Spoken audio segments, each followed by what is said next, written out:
Good morning दोस्तों, कैसे हो आप लोग। आशा करते हैं आप बहुत अच्छे होंगे। तो हम अपना जो हमारा यूपीएससी का पेपर हमारा जो पेपर सेकंड होता है, पीटी का जो पेपर सेकंड होता है, पीटी का एक में जीएस होता है, एक में सी सेट का होता है। सी सेट में हम रीजनिंग कवर कर रहे हैं। क्या इसमें हम रीजनिंग का पार्ट हम पूरा कवर करेंगे, तो उसी का रीजनिंग का पार्ट हम पूरा कवर करेंगे, उसी का ही देख लेते हैं हम कौन कौन सा। तो आज जो हमारा चैप्टर अभी तक चल रहा था, कौन सा, ये वाला चैप्टर चल रहा है, काउंटिंग फिगर। काउंटिंग फिगर तो इसमें सबसे ज्यादा इम्पोर्टेंट तो हमारा त्रिभुज होता है। तो हम देख लेते हैं कल हमने क्या क्या अपनी क्लास में किया था। तो एक क्विक रिवीजन कर लेते हैं, कल हमने अपनी क्लास में क्या क्या किया था। एक आयत होता था, एक आयत था इस टाइप से, इसमें ट्रायंगल पूछा गया था। एक तो हमने इस टाइप से किया था, और एक दूसरा आयत था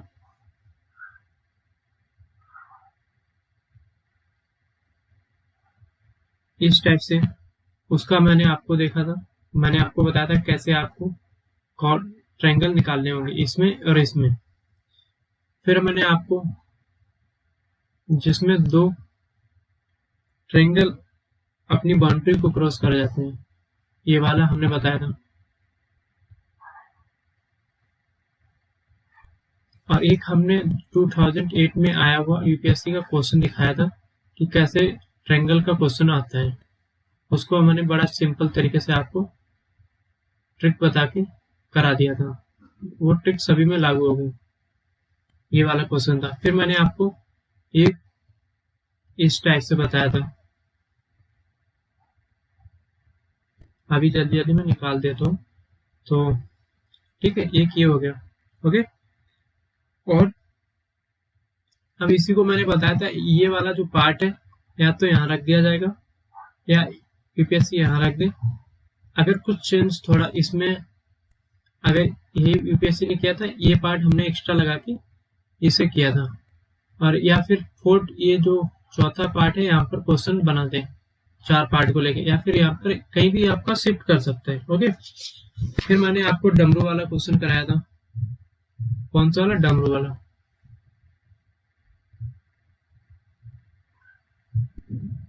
ये वाला, इसमें कैसे काउंटिंग फिगर करते हैं, सॉरी, इसमें हम आपको ट्रायंगल कैसे निकालना, कैसे ट्रायंगल निकालोगे, ये मैंने बताया था।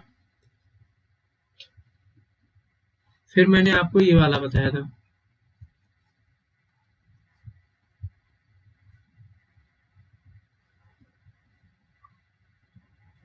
ये वाला मैंने आपको कराया था। तो आई थिंक आपको याद आ गया होगा। और यूपीएससी मोटा मोटा यहीं तक पूछेगी, इससे ऊपर तो एसएससी फिर लेवल का हो जाता है, बैंक लेवल या एसएससी लेवल का। तो आज हम क्या क्या करेंगे, जैसे हमने कल आपको एक क्वेश्चन दिखाया था। कौन सा क्वेश्चन था, दिखा देते हैं। यूपीएससी ने कौन सा क्वेश्चन पूछा है अभी तक। एक तो जो हमने कल कराया था, ये वाला, ये मैंने आपको कल करा दिया था, और इसकी ट्रिक भी बता दी थी कि इसमें कितना फिगर बनेंगे, जो त्रिभुज कुल कितने बनेंगे, त्रिभुजों की कुल संख्या कितनी बनेगी। तो 28 आया था हमारा आंसर।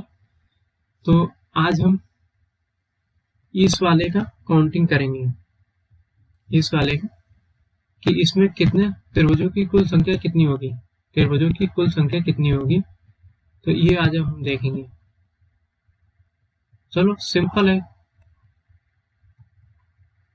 और इजीली तरीके से हम कर लेंगे। इसमें भी ट्रिक है, तो पहले हम ट्रिक को देख लेते हैं। ट्रिक क्या है कि इवन ओड, इवन आ जाए या ओड आ जाए, ओड। ओके, तो इवन कैसे है, एक तो आपका ये फिगर बन के आ जाए,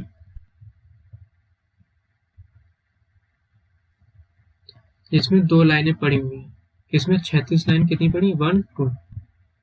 इसी टाइप से जिसमें इवन का मतलब होता है 2 से ज्यादा, जिसमें 2 का मल्टीप्लाई हो, 1 2 3 लाइन पड़ी हो, और इसी में ही हम ट्रायंगल लगा देंगे।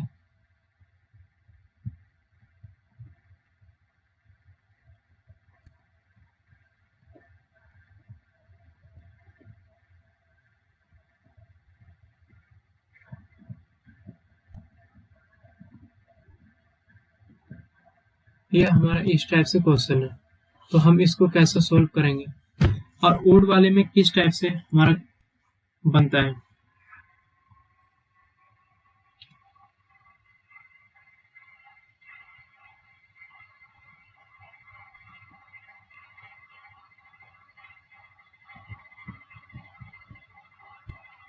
तो इसमें हमने कितनी लाइनें डाली, 36, 1 2 3, तो ये हमारा ओड हो गया।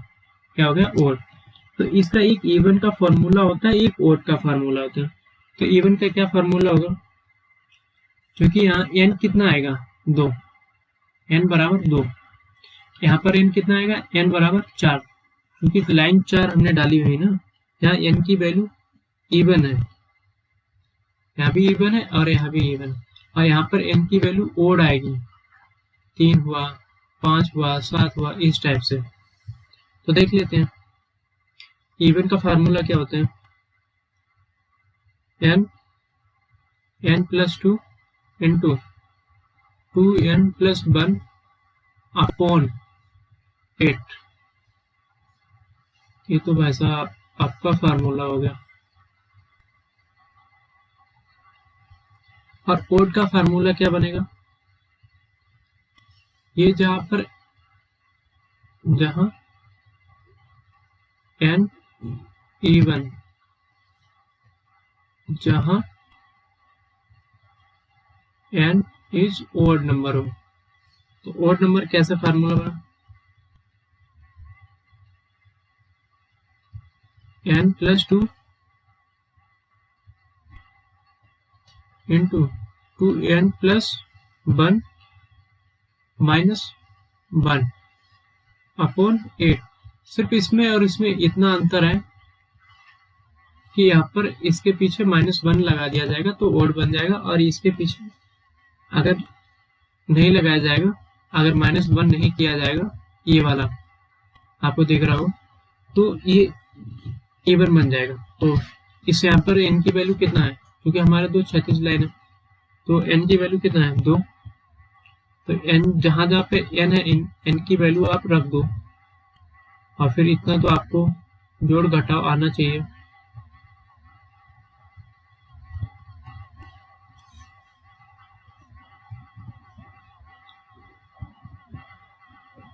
कितना आपका आंसर आएगा बताओ, अभी से काटना स्टार्ट कर दो। और ये 4 8 आ जाएगा, 2 दूनी 4 1 5।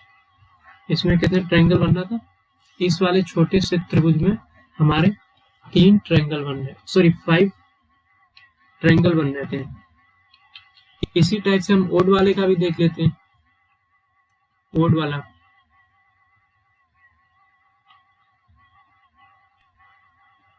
कैसे करेंगे, चलो इसको भी देख लेते हैं।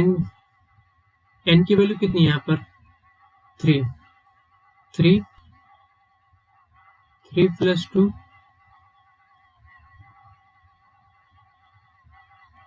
प्लस 1 माइनस 1, ये 2 आगे पीछे कर दिया हमने, या फिर इसको इस टाइप से लिख लेना, अपॉन 8। हम नेक्स्ट स्लाइड में चलते हैं, सॉरी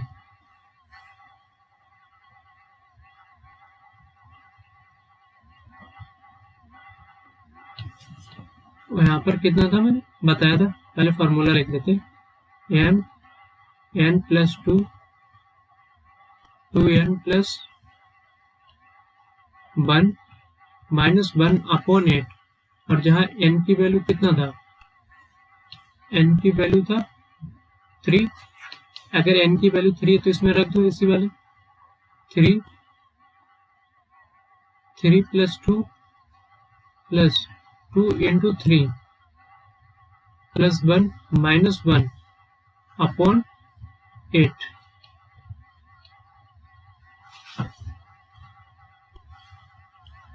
अब इसको प्लस माइनस करना है, 3 और 2 5 और 5 3 15, ठीक है। 3 दूना 6 और 1 7। अब ये पूरा मल्टीप्लाई माइनस 1 अपॉन 8 आ जाएगा। ओके, तो ये आपका बन जाएगा 104 अपॉन 8। जब 8 से काटोगे तो 13 टाइम जाएगा, तो हमारा आंसर कितना आ जाएगा?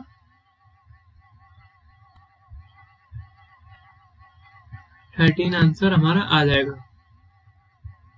तो इस टाइप से आप सिंपल सा तरीके से निकालो। सबसे पहले हमें क्या करना पड़ेगा कि 36 लाइन, इसे देखकर आपको पता करना पड़ेगा ये ओड है और या फिर इवन है। अगर ओड है तो ओड वाला फॉर्मूला ये रहा, अगर इवन है तो इवन वाला फार्मूला यही होगा, बट यहाँ पर ये इतना हट जाएगा, यहाँ पर ये हट जाएगा। ओके, तो हम क्वेश्चन देख लेते हैं जो कब पूछा गया, 2011 में। ये यूपीएससी का क्वेश्चन है, मेरा क्वेश्चन नहीं है, यूपीएससी ने बनाया हुआ है। कब पूछा? 2011 में। क्वेश्चन में पढ़ लेते हैं। निम्न आकृति पर विचार कीजिए और उसके नीचे दिए गए प्रश्नों का उत्तर दीजिए। निम्न आकृति पर विचार कीजिए और उसके नीचे दिए गए प्रश्नों का उत्तर दीजिए।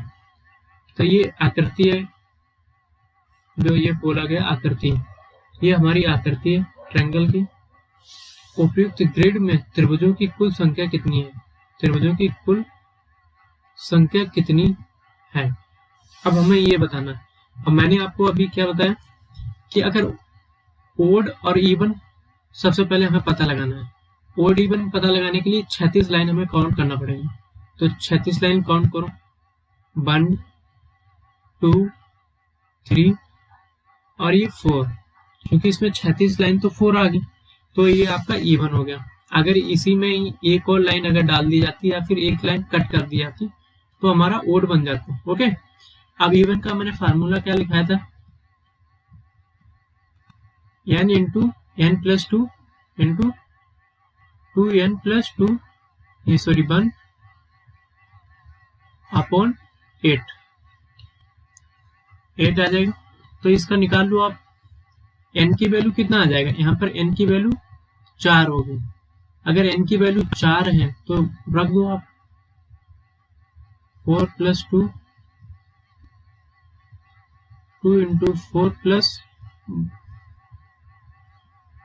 1 अपॉन 8। ओके, अब इसका आप काट पीट कर दो, 4 दूना 8, 2 बचेगा, 2 और 4 6 और 4 दूना 8 1 9 अपॉन 2 कितना आ जाएगा? 3 9 इंटू 3 कितना हो जाएगा? 27। तो हमारा कितना आंसर आ गया? 27। अब इसमें देखो, आपको ऑप्शन में कोई ना कोई एक जरूर 27 आपको नजर आ रहा होगा। कौन सा वाला है? ये वाला, हमारा ए ऑप्शन हो जाएगा। क्या था? सिर्फ आपको ये फार्मूला याद कर, फार्मूला अगर याद होगा। और एन कैसे निकालेंगे? 36 रेखा को गिनती करके। ओके, बहुत सिंपल है और इसकी प्रैक्टिस आप घर पे करना, त्रिभुज बना के। अगर जैसे नेक्स्ट टाइप है हमारी, जैसे मैंने आपको लिखाया था टॉपिक में, पहला जो मेरी क्लास थी उसमें मैंने आपको लिखाया हुआ था कि एक 36 रेखा वाला टाइप है काउंटिंग ऑफ फिगर में। 36 रेखा वाला, सीधी रेखा काउंटिंग फिगर चैप्टर में एक टाइप होगी जिसमें सीधी रेखा वाले क्वेश्चन आते हैं, जो हमारे यूपीएससी ने अभी तक तो नहीं पूछा, बट हम बता दे रहे हैं, बहुत सिंपल सा है। कौन सी सीधी रेखा, क्वेश्चन नहीं है, सीधी रेखा, सीधी रेखा, सीधी रेखा वाले कैसे आएंगे? इसमें सबसे पहले एक तो क्षैतिज लाइन होती है, कौन सी होती है? क्षैतिज लाइन, जो हम इस टाइप से डालते हैं, ठीक है, इसको बोलते हैं हॉरिजॉन्टल। एक लाइन पड़ती है हमारी ऊर्ध्वाधर, जिसे लंबवत भी बोलते हैं। कैसी पड़ेगी? ऊर्ध्वाधर या फिर लंबवत, ऊर्ध्वाधर या फिर लंबवत, लंब डालेगी। तो ये लाइन कैसी होती है? ये लंब। तो इसको कैसे डिनोट करते हैं? वर्टिकल से, इंग्लिश में वर्टिकल बोलते हैं। एक डायगोनल लाइन होती है जो तिरछी रेखा होती है, तिरछी, तिरछी रेखा, तो इस टाइप से लाइन हमारी पड़ी होती है, इसको क्या बोलते हैं? डायगोनल। तो किसी भी त्रिभुज को, जैसे एक क्वेश्चन ले लेते हैं, एक दो क्वेश्चन करेंगे, उसमें सिंपल सा है, आप बहुत इजीली तरीके से निकाल लोगे। तो एक क्वेश्चन करते हैं, जैसे एक त्रिभुज दे दिया गया, अब आपसे पूछ लिया जाए कि टोटल कितनी सीधी रेखाएं होंगी, सीधी कितनी रेखाएं होंगी। जैसे ये आयत दे दिया, स्क्वायर दे दिया गया, तो इसमें आपसे सीधी रेखाएं पूछ ली जाएंगी। तो सबसे पहले क्या, आप हॉरिजॉन्टल, फिर आप वर्टिकल और फिर डायगोनल, इन तीनों को मिला के बनता है हमारा क्या? सीधी रेखा है। क्या बनेगा? सीधी रेखा है। तो सीधी रेखा है, तो हॉरिजॉन्टल, लंब, क्षैतिज, क्षैतिज, इसमें कौन कौन सी लाइन डाली हमने? एक, दो, कितना डाला? दो। अब आप देखोगे इसमें लंबवत लाइन कौन सी डाली हमने, या ऊर्ध्वाधर लाइन? 1 2। वर्टिकल लाइन कौन सी हमारी डाली? 2।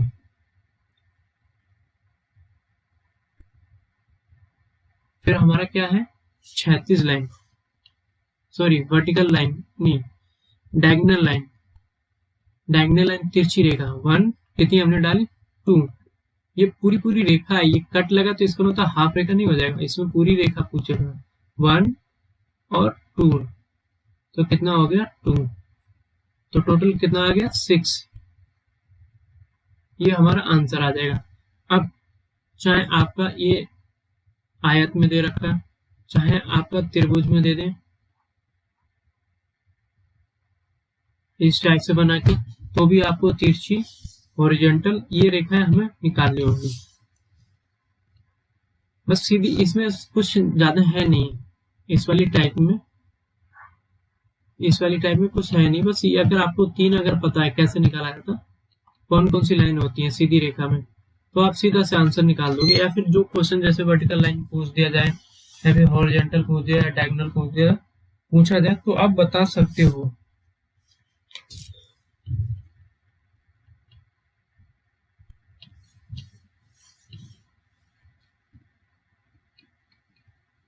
चलते हैं नेक्स्ट टाइप की तरफ। नेक्स्ट टाइप हमारी क्या है, देख लेते हैं। ट्रायंगल के बाद हमारी नेक्स्ट टाइप आयत है और स्क्वायर, क्योंकि सीधी रेखा इतना इंपॉर्टेंट नहीं है जितना ट्रायंगल। सबसे पहले क्या इंपॉर्टेंट है, आपको त्रिभुज आने चाहिए,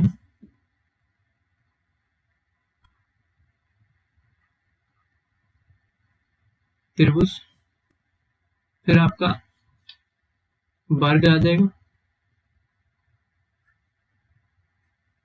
वर्ग आ जाएगा, फिर आपका आ जाएगा इस आयत।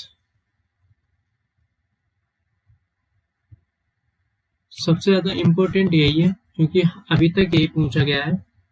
तो एक बार अगर यूपीएससी ने अगर इस वर्ष 2022 वाले में अगर एग्जाम में अगर पूछ दिया, तो शायद अगर वर्ग से भी पूछ सकता है, आय से भी पूछ सकता है। तो एक बार देख लेते हैं, क्योंकि इनके अभी तक तो आए हैं नहीं, तो हम सिंपल सिंपल सा क्वेश्चन देखेंगे।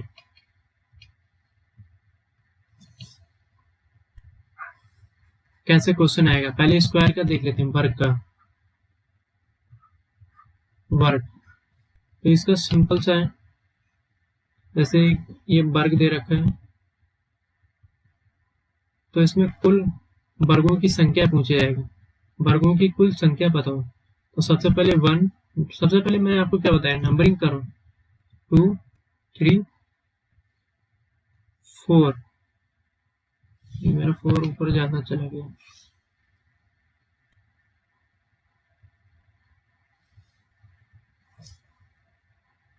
ये 1 है, ये 1 है, प्रॉब्लम करना है, ये 1 है, ये 4 आ जाएगा। ओके, तो इसमें एक तो आयत ये वाला बन रहा है आपका, एक आयत ये वाला बनना, सॉरी वर्ग बनना, एक वर्ग ये वाला बनना, एक वर्ग ये वाला बनना। एक आप देखोगे अभी तक कितने बने, 4 वर्ग हमें सीधे सीधे गए, एक टोटल बड़ा सा वर्ग बना रहे हैं, तो टोटल कितना वर्ग बन गया, 5 वर्ग। ठीक है, ये तो हमारा बहुत छोटा वाला था, तो इसमें हम बता सकते हैं 5 वर्ग। और इसी टाइप से नेक्स्ट थोड़ा इससे बड़ा लेवल ले लिया जाए,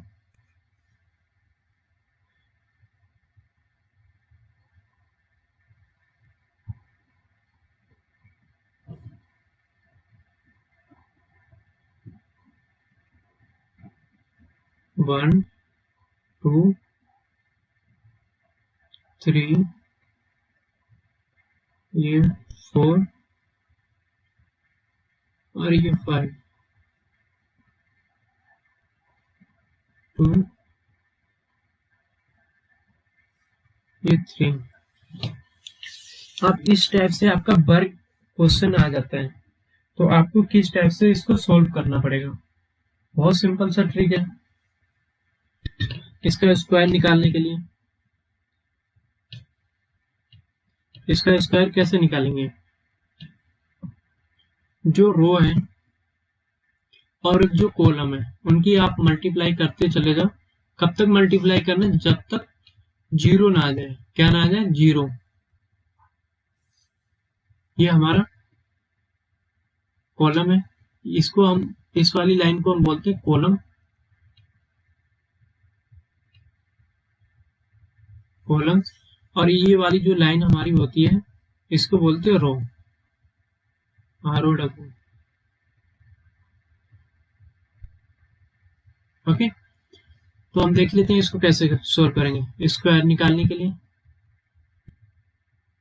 कॉलम को पहली पंक्ति से आखिरी पंक्ति से आखिरी कॉलम से मल्टीप्लाई करा दो, इसका इसके साथ मल्टीप्लाई करा दो,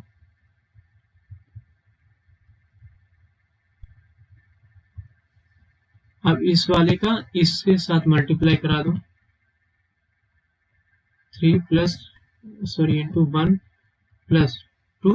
अब एक से ऊपर जाओगे तो जीरो मिलेगा, तो इसका जीरो कहाँ तक मैंने बताया था, जीरो तक आपको मल्टीप्लाई करना पड़ेगा। ठीक है, तो इसका आप जब मल्टीप्लाई करोगे तो 15, 8 4 दूना 8 प्लस 3, ये आपका जीरो बन जाएगा। ओके, तो इसका टोटल कितना आ गया, 26 हमारा आंसर आ जाएगा। आई होप आप समझ गए होंगे, ये आप नोट डाउन कर सकते हो। चलते हैं नेक्स्ट क्वेश्चन की तरफ, आई थिंक आपने नोट कर लिया होगा। इस टाइप से एक तो हमारा ये हो गया और ये होगा। अगर वर्ग निकालने के लिए ओनली वर्ग पूछा जाए तो ये एक ट्रिक है, आप निकाल सकते हो इसमें वर्ग। अब वर्ग में लगभग क्वेश्चन ऐसे आते हैं। अब आयत देख लेते हैं, आयत कैसा बन, क्वेश्चन कैसे आते हैं आयत में।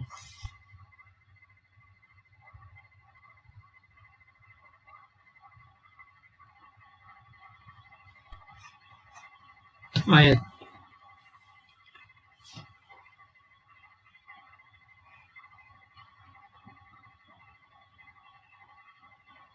क्या हो जाता है, पेन का कुछ समझ में नहीं आता है।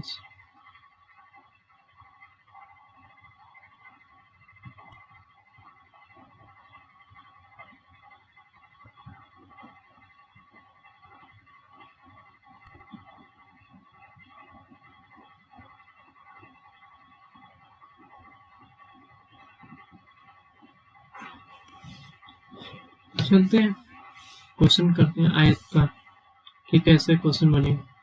ये हम आयत बना लेते हैं।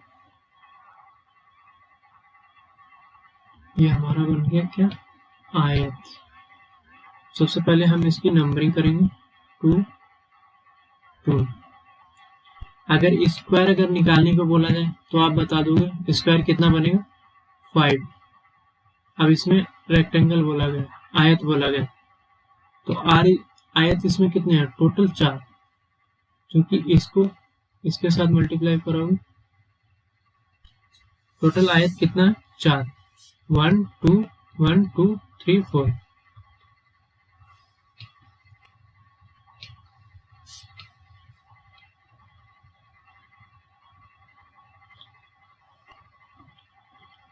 इसमें ये रहा आपका,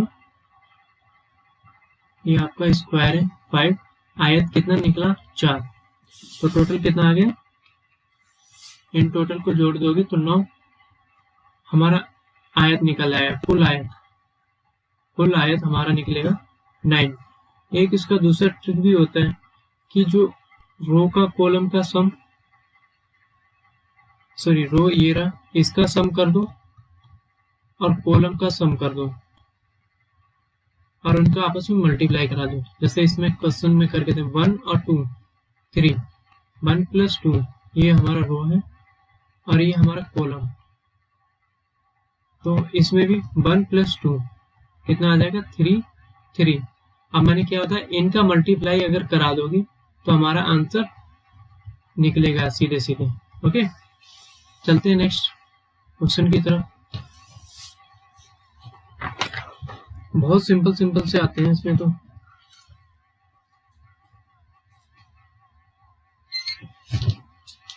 आयत निकालने के लिए तो बहुत सिंपल ट्रिक है जो मैंने अभी आपको बताई है।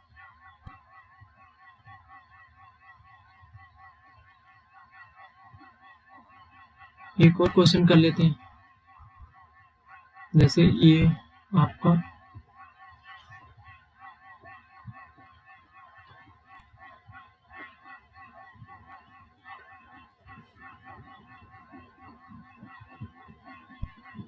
वन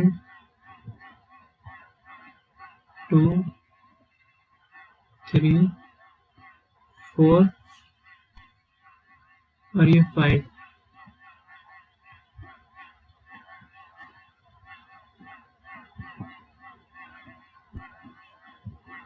2 3 2 और 3। तो मैंने अभी आपको क्या बताया कि आयत निकालने के लिए कॉलम का सम कर दो और रो का भी सम कर दो। कॉलम का सम, रो का भी सम कर दो तो हमारा आंसर निकल आएगा 3 2 5 1 6 और फिर इनका आपस में मल्टीप्लाई कर दो तो हमारा आंसर निकल आता है। अब इसी टाइप से इसमें जोड़ो 5 4 9 9 3 12 12 2 14 14 1 15 कितना आया, 15 छक्का 90। ओके, आई होप आप समझ गए होंगे। अगर इसी में स्क्वायर अगर निकालना हो, स्क्वायर निकालने के लिए क्या ट्रिक बताया था, कॉलम का आखिरी और रो का आखिरी से मल्टीप्लाई, फिर इससे फिर इससे, फिर इसी टाइप से इससे हम करते आगे क्वेश्चन चले जाएंगे। नेक्स्ट क्वेश्चन फिगर या क्वेश्चन देख लेते हैं।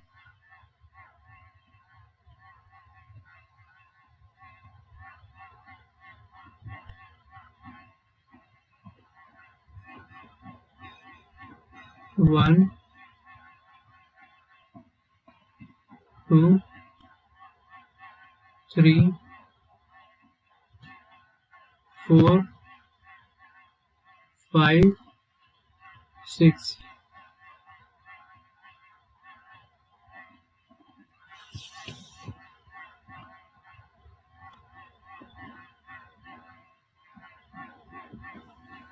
6। तो इसका निकालने के लिए सबसे जो मैंने अभी आपको बताया, इसका 1 2 इस टाइप से हमारा फिगर होगा। ये नंबरिंग नहीं लिखा होगा इसमें, ये तो हम करके दे रहे हैं अभी आपको सहूलियत के लिए। ये आपका इस टाइप से फिगर होगा, ये आपका फिगर होगा।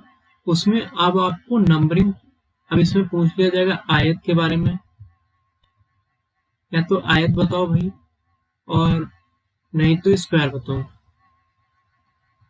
तो सबसे पहले हम क्या करेंगे, नंबरिंग। सबसे पहले हमारा काम होगा वो नंबरिंग करना होगा। 2 3 4 5 6 का नंबरिंग कर दोगे। तो अब हमने क्या बताया था, रो का सम कॉलम का सम, और उनका आपस में मल्टीप्लाई कर दो। तो पहले हम कॉलम का सम पढ़ते, सम 8 करेंगे। कॉलम का 6 5 11, 11 5, 11 4 14, नहीं सॉरी 15 होता है, 15 3 18, 18 2 20 और एक 21। 21 किसका आएगा, कॉलम का।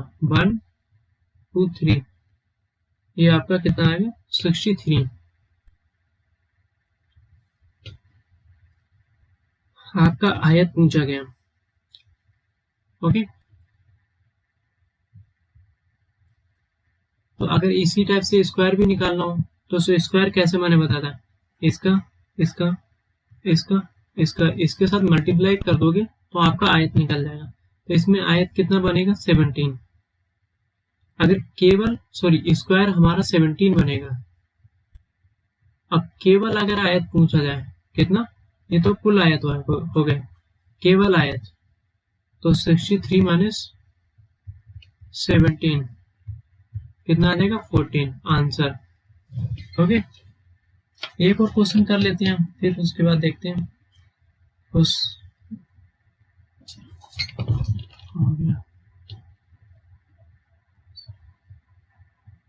आई थिंक आपने नोट डाउन कर लिया होगा इस वाले को।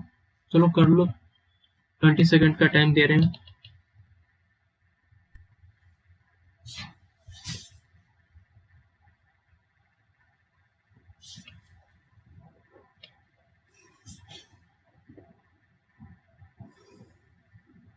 आई थिंक आपने नोट कर लिया होगा।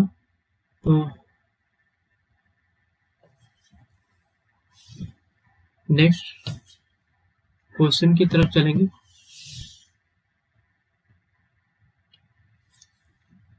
हमारा क्वेश्चन किस टाइप से होगा,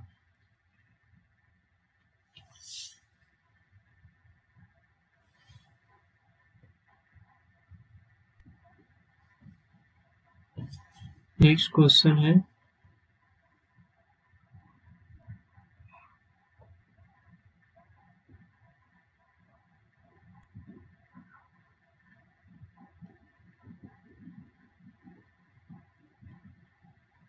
अभी तक हमने क्या पढ़ा था, आयत कि ये 4 काने थे तो इसका स्क्वायर प्लस आयत हम बता देते थे। अब हम कुछ इसी में कुछ एडिशन करेंगे, इसी में एक और आयत डाल देंगे। अब आपसे पूछ लिया जाएगा इसमें कुल कितने आयत बनेंगे, मतलब स्क्वायर बनेंगे, आयत बनेगा, तो स्क्वायर के ही बारे में पूछा जाएगा। तो इसमें आप देखोगे 5 तो हमने पहले सीखा था, 5 तो ये बन गया था, और 5 इसमें भी बनेंगे, तो टोटल कितना बना, 10। यही हमारा आंसर हो गया, यही हमारा आंसर हो गया। इसी टाइप से कुछ एक दो फिगर्स आते हैं, वो स्टेट पीसेस के लिए होते हैं, बट यूपीएससी में नहीं इतना पूछा जाता है। बट हाँ, ये आप बोल सकते हो कि इससे ऊपर क्वेश्चन नहीं बनेगा। यूपीएससी या फिर स्टेट पीसेस इससे ऊपर अपर नहीं जाएगी, क्योंकि इतना इनफ हो जाता है। Okay, thank you for watching, thank you for watching. दोस्तों हो सके तो लाइक और सब्सक्राइब कर दो यार, अपने दोस्तों को जरूर शेयर करो, क्योंकि इतना अच्छा कंटेंट दे रहे हैं, वो भी फ्री में यूट्यूब पर, तो आप समझ सकते हो, तो इतना तो बनता है मेरा। Thank you.